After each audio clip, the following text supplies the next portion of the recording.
Hello friends, welcome to this new video. Today we are going to start a new topic in chapter 2 and it is a cooperative society.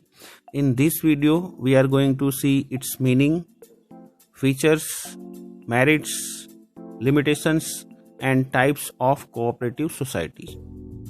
So let's see with its meaning.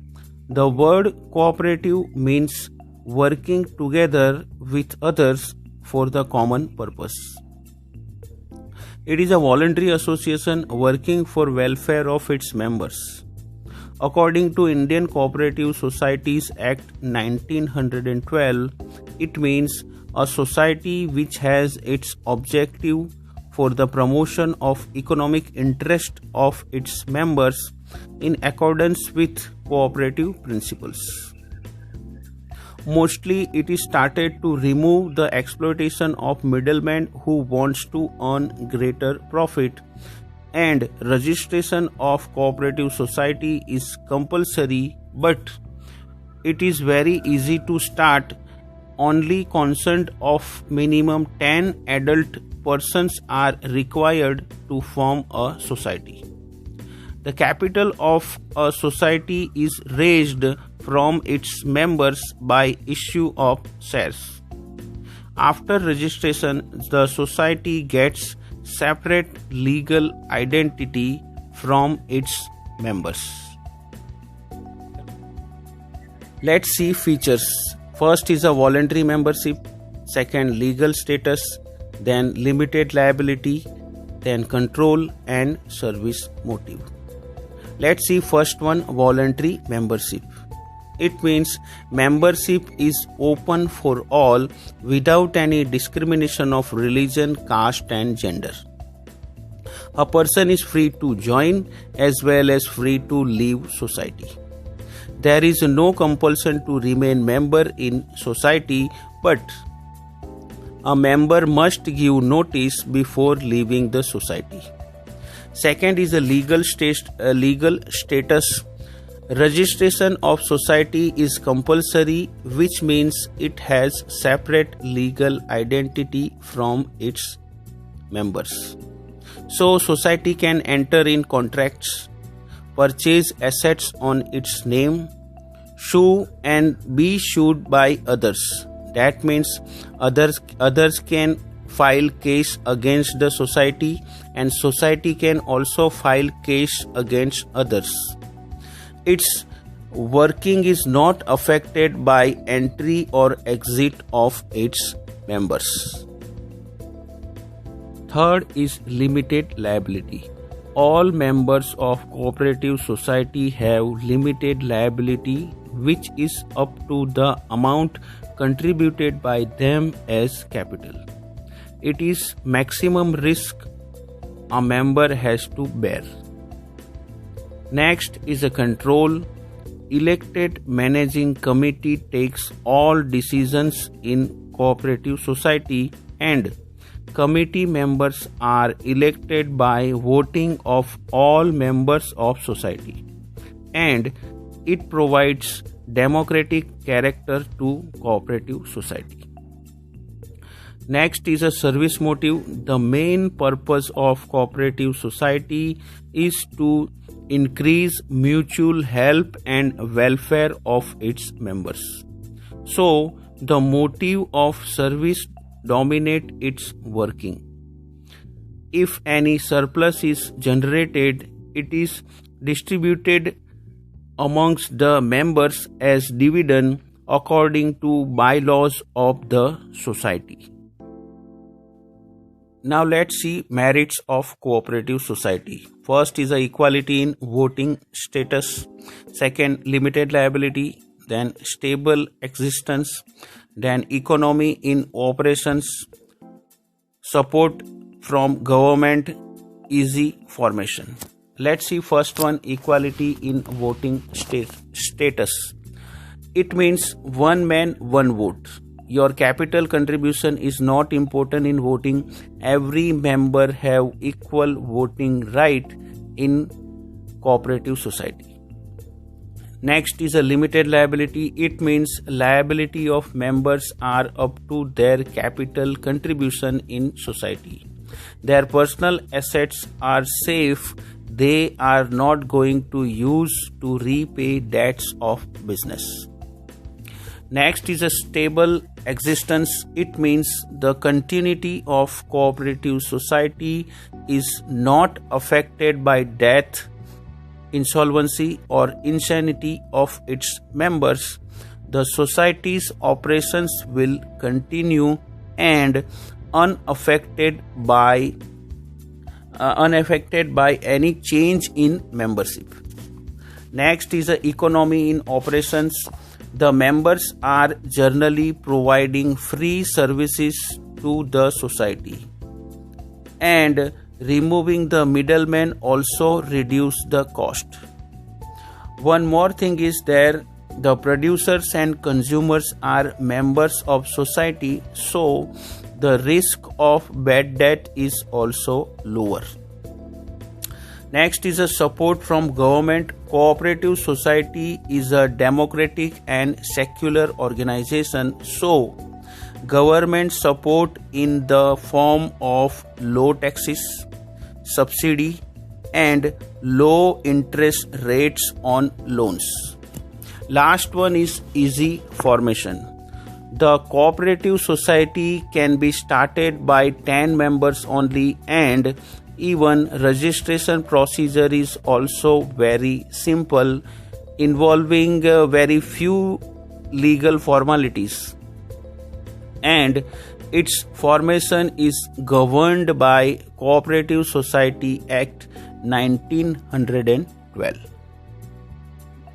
Now let's see limitations of cooperative society. First is a limited resources, second inefficiency in management, then lack of secrecy, then government control, and the last is differences of opinion.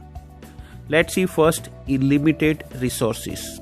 The resources of cooperative society is consist of capital contribution of members whose resources are limited. Even low rate of dividend on investment also not attracting new members, and even more capital from existing members.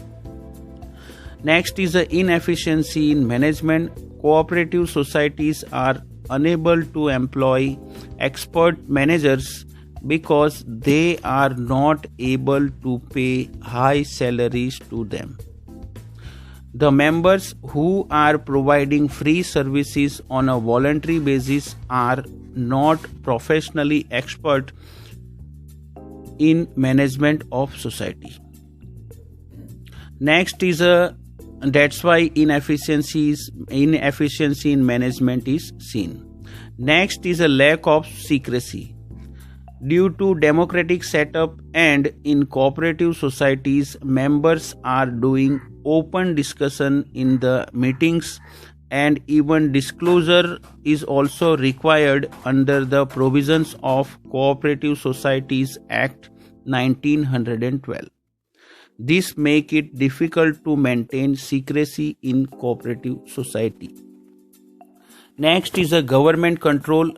Cooperative society have to comply with various rules and regulations relating to auditing of accounts and submission of accounts, etc. Even state government also control the functioning of cooperative societies, which affects the freedom of operations of societies. Last one is differences of opinion. Cooperative societies are managed by members themselves. Differences in opinion may lead to difficulties in decision making. There is always chance of dominating personal interest on a cost of welfare of other members in society. So, due to democratic setup and managed by its members only, the differences in opinion is possible, due to which the difficulty can be faced in taking decisions. Now let's see types of cooperative societies. First is a consumers cooperative societies, producers cooperative societies, marketing cooperative societies, farmers cooperative societies, credit cooperative society, cooperative housing society. Let's see one by one each in detail. First is a consumers cooperative societies. It is created by consumers to get benefit of good quality products at reasonable prices. By removing the role of middlemen, it purchases goods in bulk directly from wholesalers to achieve the economy in operations.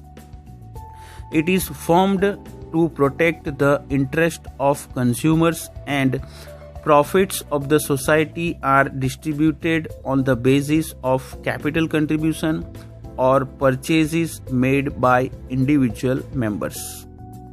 Next is a producers cooperative society.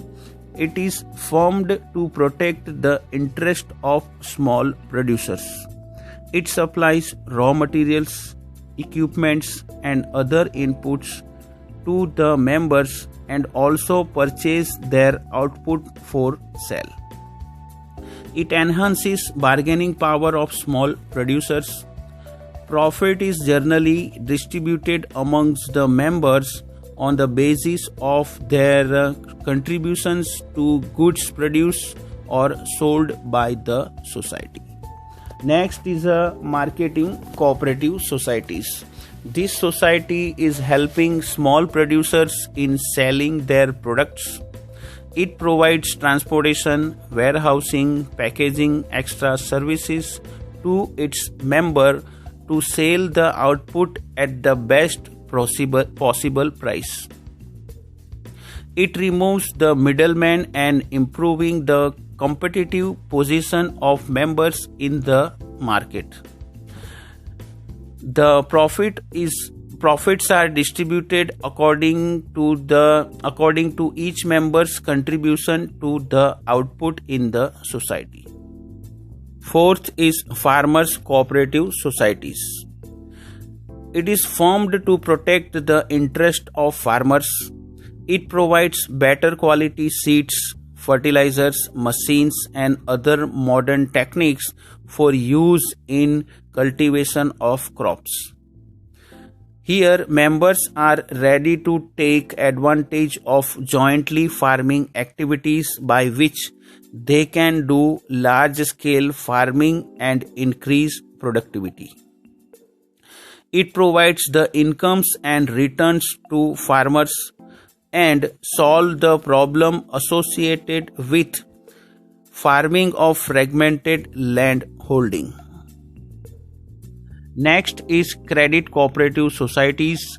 These societies are formed to protect the interest of its members from exploitation of lenders who charge high rates of interest on loans. Such a societies provides easy credit on reasonable terms to members.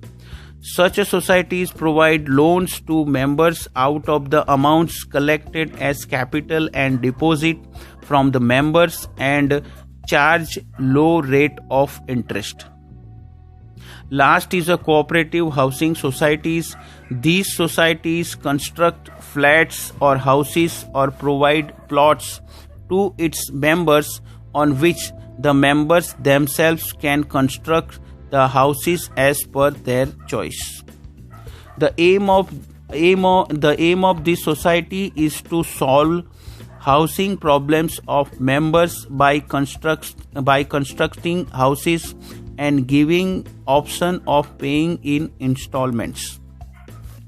The members of these societies consist of people who are desirous of procuring residential accommodation at lower cost. We can see in urban area many cooperative housing societies are there in form of different apartment or different societies